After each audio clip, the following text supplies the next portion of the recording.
Hi guys, welcome back to my channel. If this is your first time here, you're welcome to Sew with Mediva. On this channel, I'll teach you how to make beautiful outfits using the most simplified method. And if you're a returning subscriber or viewer, thank you for sticking to my channel. I appreciate you guys a lot. So in this video, I'll be showing you guys how I made this simple A-line shirt dress with collar and a belt at the back. So this video is very detailed and very beginners friendly. And I achieved this style using only 3 yards of Ankara fabric. So this is what the dress looks like at the back. So the belt is giving the waist a fitted look in front. So make sure you watch this video till the end to get the best of it. And don't forget to give it a thumbs up, leave a comment, and also subscribe to my channel. So for this dress, I made use of 3 yards of Ankara fabric, and I have the other materials I'll be using for this tutorial. And I also have my button here because it's a shirt dress. So let's go ahead to fold up our fabric. So I'll be cutting out the front panel and the back panels together, and I have my fabric here. It's in a fold of 2. The front panel is bigger than the back panel with about 2.5 inches because of the button allowance. So the front panel is bigger, 2.5 inches for the button allowance, as you can see. And then for the wideness of the fabric to fold, I divided my bust measurement by 4, which is 11.5 inches, and I added extra 5 inches to it because it's an A-line dress, and then for the seam allowance as well. So this is what we have. I have about 15.5 inches here, or about 16 inches here on fold, while the front panel is 2.5 inches bigger. So go over now to the upper part of your fabric to take your shoulder to shoulder measurements divided by 2. So I have 8 inches for mine.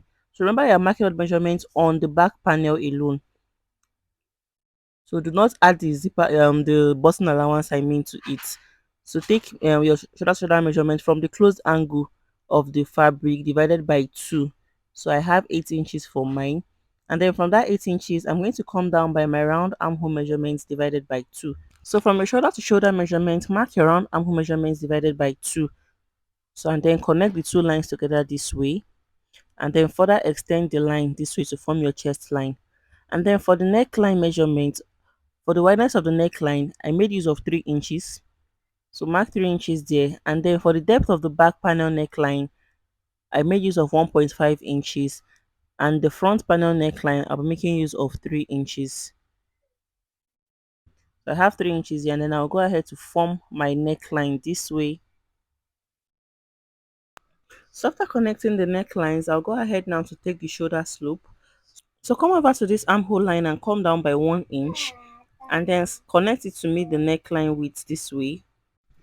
Then after connecting, the next thing is to place the armhole. So come over to this line and place your round bust measurement. So I'll just go ahead to extend the front panel neckline this way. And then the next thing to do is to place the vertical measurement. So from my shoulder to my bust point is 10.5 inches. So go ahead to place yours. And then from my shoulder to my waistline is 16 inches. And then to my hip line is 23 inches. Just go ahead to place yours just the way you see me doing in the video. And then I'll go ahead to extend the lines this way. So this line is the bust line, this is the waistline, and this is the hip line. So let's go ahead to mark the armhole curve. So come over to this armhole line and mark the midpoint. I have 4 inches here. And then on this chest line, mark your round bust measurements divided by 4, which is 10.5 inches for me. And then I'll just go ahead to form a curve this way, down to meet the 10.5 inches I marked. So let's go ahead to place the round body measurement. So on your bust line, place your round bust measurements divided by 4. Then I'll add 1 inch to mine for ease and 1 inch for seam allowance, making 12.5 inches.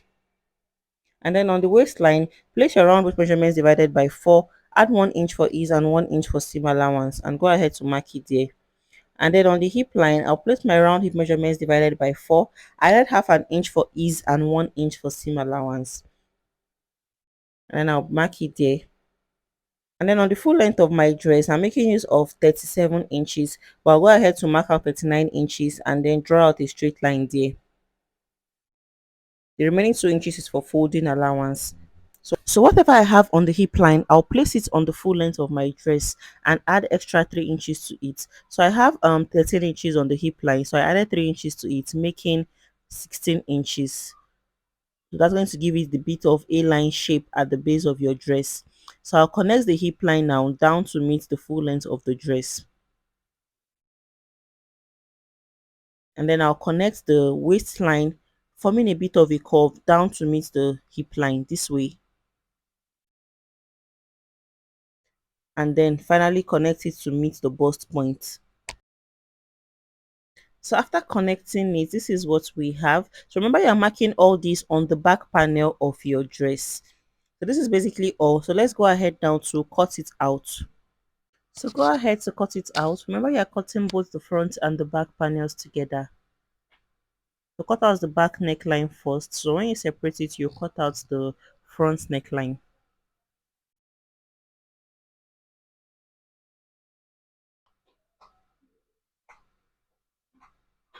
So before you open up, come over to this closed angle and come up by 1 inch, and then blend in that 1 inch into the dress this way. This is to eliminate any sharp edge when you sew your dress, when you're done sewing. So it's going to come out really nice on the side. So cut it out when you are done. So right now, go ahead to separate the front panel from the back panel. Then cut out the neckline of the front panel. Cut it out. So this is what we have after cutting out. So the next thing to do is to open up the center front of the front panel. So this is the point where we are going to attach our buttons, the center front of the front panel. So this is what we have after cutting. So the first thing we want to do is to fold in our zipper allowance. So open up your fabric this way, the front panel, and then take in half an inch first, and then take in another 1 inch and stitch it all the way down. Remember, we took out 2.5 inches for our button allowance. So when you fold in first by half an inch and another 1 inch, it's going to sit down on the extra 1 inch, which is going to overlap on each other when you wear your dress. So go ahead to fold in half an inch first and 1 inch again on it this way. So you have an extra 1 inch outside, which is going to overlap on each other. So I'll do the same thing for the other side, and then I'll show you guys what it looks like. So after folding in the button allowance, this is what we have. This is the right side. So I did the same thing for the other side. So the next thing I want to do is to join the front and the back panels together. So I have my back panel here. I'm going to place my front panel on it, right sides facing each other. So merge the shoulders areas together first.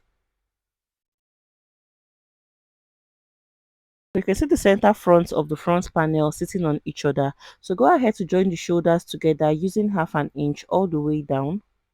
Stitch it all the way down there. And then I'll also close up the sides using my 1 inch seam allowance. So after joining the shoulders, I'm going to join the sides together using my 1 inch seam allowance. But while joining the sides, I'm going to insert a loop. So when I get to the waist point, I'll insert the loop this way and stitch it down there. So this loop is going to serve as a belt hole. So after about 1 inch, I'm going to stitch in the other side of the loop. I'll fix it in again and stitch it down. And stitch it all the way down inside my seam allowance. So I'll stitch it all the way down inside my seam allowance. So by the time I'm done stitching, on the right side, the loop is going to appear like a belt hole there where I'm going to pass my belt. So when I'm done doing that, I'm going to do it for the other side, and then I'll show you guys. So after closing up the shoulders and closing up the sides, this is what it looks like. And this is the belt loop I asked you to insert while you are closing it up. So this is what it looks like. So my belt is going to pass through it. So next thing we want to do is to cut out the sleeve and attach to the dress. So for the sleeve, my full long sleeve length is 21 inches, and I added 4 extra inches to it because of the elastic. But if you want yours to look exactly like the one on the thumbnail, go ahead to add about 8 to 9 inches to your long sleeve measurements. And then for the wideness, I just divided my round armhole measurements divided by 2 and added extra 2 inches to it. But if you want it really full like the one on the thumbnail, go ahead to add about 5 inches to it. So come down by your calf's height measurement here, which is 4 inches for me. So remember that the sleeve is in a fold. I'm cutting the two sleeves together. So this is the open angle. You can see it's in a fold of 2. So after drawing out the calf's height, come over to the line that you just drew now and place your round armhole measurement divided by 2 plus 1 inch for seam allowance. That is 10 inches for me. And then connect that point to meet the other edge of your fabric, which is the closed angle. So connect it this way. So after doing that, look for the midpoint of the line you just drew, which is about 5 inches for me. And then I'll go ahead to curve it from the upper part, from the closed angle, curve it this way. And when you get to that midpoint, curve it down just as you can see me doing in the video. So this is what we have. Let me just draw it up so that you guys can see it properly. So I'll be cutting the sleeve in the form of a trumpet sleeve. So I'm working with the full fabric here. The lower part, I'm going to just leave it this way and just connect it down to meet that the 10 inches mark on the cap's height line. So I'll connect it this way. So if you want yours wider, you can work with a bigger fabric for that. So it's going to look exactly like the one on the thumbnail. So let's go ahead to cut this out. So let's go ahead to cut out the sleeve. So after cutting out, this is what we have. So let's go ahead to open. So when you open up your sleeve, you should have something that looks like this. So remember, we're going to have elastic band on the lower part of our sleeve to gather it this way. So the first thing you want to do is to determine where you want your elastic band to start from, like the part of your wrist. So I'm going to come up from the lower part of my sleeve by 6 inches. Notice that we're still going to fold the lower part of our sleeve. So that will be like 5 inches for my elastic band. So go ahead to roll out a straight line there, and then I've cut out this fabric strap. It's about 1 inch, and then it's as wide as my sleeve, and then I'll place it on that line. So I'll stitch it on the upper side and stitch it on the lower side as well. So it's going to serve as a casing where I'll be passing my elastic band through. So let's do it for both sleeves. So after stitching down the fabric for the elastic band, this is what it looks like, and I did it for the other sleeve. So for the elastic band length, just go ahead to wrap it around your wrist, or use your tape rule to measure your wrist and subtract 1 inch. So I'll pass it in through my pin, and then I would start to insert it into the casing this way. Just insert. So after using my pins to pass out the elastic band, this is what we have. So you can see the elastic out on the two edges of the fabric. So I'll go ahead now to stitch down the elastic on the two sides. And then when I'm done doing that, I'll close up my sleeve this way, right sides facing each other. I'll close it up this way, and then I'll use my 1 inch seam allowance to stitch my sleeve down all the way down to the full length of the sleeve. I'll also fold in the edges of the sleeve and do the same thing for the other sleeve. So after closing up the sleeve and turning over to the right side, this is what it looks like. So if you want your sleeve to be fuller, you can work with a bigger fabric for that. So to attach the sleeve to the dress, the first thing you want to do is to notch the highest point of your sleeve this way, which is the center of your sleeve, and then get your dress. So the point you notched on your sleeve, go ahead to merge it to the upper part of your armhole, which is the shoulder joining, and then the part of your sleeve where you closed up, the part you closed up your sleeve, go ahead to merge it to the point where you close the armhole of your dress, which is where you join the bodies, and use your pin to secure it down. And then after that, merge the point of your sleeve you notched to the shoulder area of your dress and use your pins to hold it down. So you can see that you fit in your sleeve into the armhole area of your dress. So go ahead to now stitch it down using 1/2 inch all the way around it. So stitch it all the way around to attach your sleeve to your dress this way. Stitch it all the way around it this way. So I'll repeat the same thing for the other sleeve, and I'll show you guys what it looks like. So after inserting the sleeve, this is what we have. This is what it looks like. So the next thing we want to do is to cut out our collar. So we're using a simple cut together collar. And the first thing you want to do is to measure around the neckline what you have there. So do this carefully so that you get the exact measurement for the neckline, because it is very, very important. So go ahead to measure all around the neckline carefully this way. So I have 20.5 inches here, exactly 20.5 inches. So I'll show you guys how to cut out the collar. So for the collar, I have my pattern paper here and it's in a fold of 2. So the first thing you want to do is to place that round neck measurement you measured divided by 2. So mine is going to be 10.25, and I'll go ahead to mark 10.25 here. And then the next thing you want to do is to determine the height of your collar. So I made use of 4 inches, but if you want yours smaller, you can make use of 3 inches. So I'll connect the 2 points together this way and also extend the line this way. Remember, your paper is in a fold of 2. So after that, I'm going to determine my collar stand, which is 1.5 inches. So I'll go ahead and mark 1.5 inches there and just extend the line this way. And after that, I'll come over to this new line I just drew and come in by 0.5 inches.